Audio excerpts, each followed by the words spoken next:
আসসালামু আলাইকুম বন্ধুরা, স্ক্রিনে দেখতে পাচ্ছেন ঠিক এরকম সুন্দর সুন্দর লোগো ডিজাইনের জন্য আমার সম্পূর্ণ ভিডিওটি আশা করি সবাই দেখবেন এবং আমার চ্যানেলে নতুন হইলে সবাই চ্যানেলটি সাবস্ক্রাইব করবেন। আশা করি আরও ভালো ভালো টিপস আপনাদেরকে দিতে পারবো। আমি প্রথমে চলে যাচ্ছি একটি অ্যাপস যেটা পিক্সেল ল্যাব, মানে পিক্সেল ল্যাব। এই অ্যাপসটি আপনারা গুগল প্লে স্টোর থেকে ডাউনলোড করে নেবেন। আচ্ছা, আমি অ্যাপসে প্রবেশ করেছি। এখন আমি এখানে প্রথমে যে থিমগুলো দেখাবো এখান থেকে আমি একটা ব্ল্যাক থিম নিয়ে নিয়ে নিচ্ছি। থিম নেওয়ার পরে আমি এখন এখানে টেক্সে লিখবো, যেহেতু আমি দেখতে পাচ্ছেন এইচবি টিপস আমার চ্যানেলের নাম। আমি প্রথমে এইচ লিখে নিচ্ছি এবং এটিকে এখন আমরা দেখেন এই যে এই অপশনের মধ্যে কিন্তু সবগুলো রয়েছে। আমি এখন সাইজটি বড় করে নিচ্ছি, দেখুন এখানে সাইজ রয়েছে। এরপরে আসছে এখানে আমি কালার সিলেক্ট করে নিচ্ছি। আমি এটিকে গ্রাউন্ড কালার না, আমি রেড রেড কালার করে নিচ্ছি। ওকে, কালারের পরে আমি এখন ফন্ট সিলেক্ট করে নিচ্ছি। দেখেন ডেইজ, এই ফন্টটি আমি সিলেক্ট করে নিচ্ছি। এরপর এখান থেকে আমি বোল্ড করে নিলাম লেখাটি। ওকে, আমার এটি হয়ে গেছে। আমি এখন এখান থেকে এই ডানে বামের অ্যারোগুলার থেকেও আমি ফন্টটি ছোট বড় করে নিতে পারি। এরপর দেখুন এটিকে আমি কপি করে নিলাম। কপি করে এখন আরেকটি অক্ষর লিখব বি। সো আমি এই যে বি লিখে দিলাম। তাহলে ফন্ট সাইজ সব কিছু একই থাকছে এখানে। এখানে ওকে করে দিলাম। ওকে, এখন শুধু ফন্টের কালারটা চেঞ্জ করে নেব। দেখুন আমি কালারটি আবার চেঞ্জ করে নিচ্ছি। এই যে এখানে টি, দেখুন টি একটি অপশন আছে। আমি কালারটি এখান থেকে এটি সবুজ কালার করে নিচ্ছি। ওকে, কালার হয়ে গেল এখন দুইটি। এখন কি করব, আমি এই বির যে বামের লম্বালম্বি অংশটুকু, এই অংশটুকু কেটে আমি এইচের লম্বালম্বি অংশের সঙ্গে মিলিয়ে দেব। সো এটার জন্য দেখেন এই আমি মার্কস অপশনে গেলাম। আমার ভিডিওটি সম্পূর্ণ সবাই দেখলে দেখবেন সুন্দরভাবে বুঝে ফেলবেন। পরবর্তীতে এ ধরনের যে কোনো ডিজাইন আপনারা করতে পারবেন। সো দেখুন মার্কস থেকে আমি এই যে এই অপশনগুলোকে আমি লম্বালম্বি টেনে নিলাম এবং দেখুন এটিকে ইনেবল করে দিলে এটি উঠে গেল।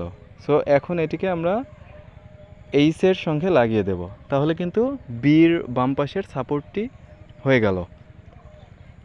সো এখন দেখুন এটি যে এইচের উপরে উঠে রয়েছে, এই জন্য আমরা টু ব্যাক, এখানে টু ফ্রন্ট এবং টু ব্যাক, তাহলে টু ব্যাক দিলে কী হবে, এই এইচের এই খাড়া যে দাগটা এটির নিচে পড়ে গেল। ওকে, এখন আমরা কি করব, এই দুইটিকে আমরা একটি ফন্ট করে ফেলবো বা একটি পিকচার করব। এই দেখুন উপরে ডাউন অ্যারো যে অপশনটি আছে, এই যে দেখুন এখান থেকে আমরা কি করব, এখানে দেখুন টিক চিহ্ন দুইটাই দিয়ে দেব। দেওয়ার পরে এই যে এই অপশনটিতে এখানে কনফার্ম করে দিলাম। সো এখন দেখুন এটি একসঙ্গে নড়াচড়া করতে পারবে, মানে একটি ফন্ট হয়ে গেল। ওকে, এখন কি করব, এখন আমার টিপস লেখাটির জন্য আমি আবার এখানে এ অপশন থেকে, এখানে সব এ অপশনেই আছে, এখান থেকে আমরা আবার নিউ টেক্স যেটা লেখা এটি কেটে দিয়ে আমি এখন লিখব টিপস। এরপরে এটিকে আমি এখন সুন্দর একটি ফন্ট দিব। ওকে, এটি ছোটো বড়ো করে নেওয়া যাবে। এখন দেখুন ফন্ট সেম স্টাইল, এই যে দেখুন ফন্টের মধ্যে থেকে আমি যে কোনো একটি ফন্ট আমি মন মতো একটি ফন্ট এখানে নিয়ে নিব।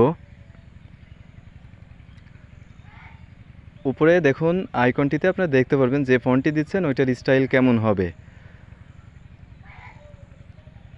সো আমি এই ফন্টটি,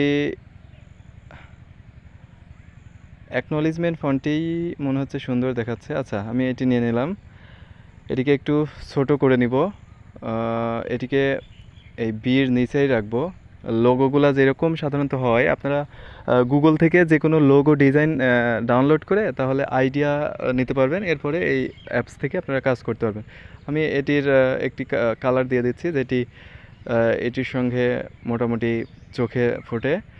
ওকে, এবার হয়ে গেছে। এবার কি করব, আমি এই তিনটিকে একটি পিকচার বানিয়ে নিব। আচ্ছা, এখান থেকে কিন্তু এই যে শেপ, 3D শেপ দিয়ে নিচ্ছি আমি। দেখুন আউটসাইড হালকা সাদা শেপ থাকবে। এরপরে দেখুন এটিকে ইনেবল করে দিলাম, তাহলে কি হলো, আমার 3D শেপটি চলে আসলো। এখান থেকে কিন্তু আপনারা এই শেপের এইটি কমতি বৃদ্ধি করতে পারেন। সো আমি মোটামুটি স্বাভাবিক যেটি বোঝা যায় যে এটি 3D হয়েছে, সো এটি করে নিচ্ছি। নিচে আরও অপশন আছে, এগুলো থেকে আপনারা বিভিন্ন কাজের জন্য পেয়ে যাবেন। সো এরপরে এটিকে মোটামুটি এখানে 3Dর বেশ কিছু অপশন রয়েছে যেগুলোতে, আচ্ছা এরপরে দেখুন এটিকে হচ্ছে আমরা এই লেখাটিকে ডানে বা বামে আর একটু 3D স্টাইল দেওয়ার জন্য কিন্তু এটি ব্যবহার করা যায়, যেটি ওকে এটি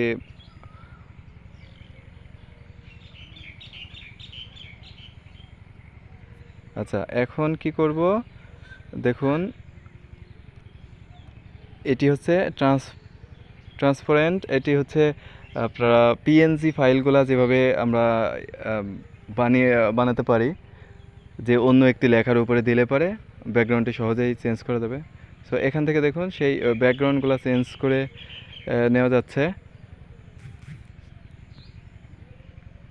সো আমি এখানে কালো ব্যাকগ্রাউন্ডটি রাখছি, কালোই ঠিক আছে, আমি কালো ব্যাকগ্রাউন্ডটি রাখছি। ঠিক আছে, আমার ব্যাকগ্রাউন্ড হয়ে গেল। এখন এটিকে আমরা সেভ প্রজেক্টের আগে আচ্ছা এখন সেভ প্রজেক্ট যে দেখেন সেভ অ্যাজ ইমেজের এখানে আমি পিএনজি হিসেবে আমি সেভ করছি পিএনজি, এবং এটিকে আমি ভেরি হাই এটি দিয়ে আমি সেভ করে নিচ্ছি। সো আমার কিন্তু কাজ শেষ। সো এইভাবেই আপনারা ভিডিও লোগো ডিজাইন করতে পারেন।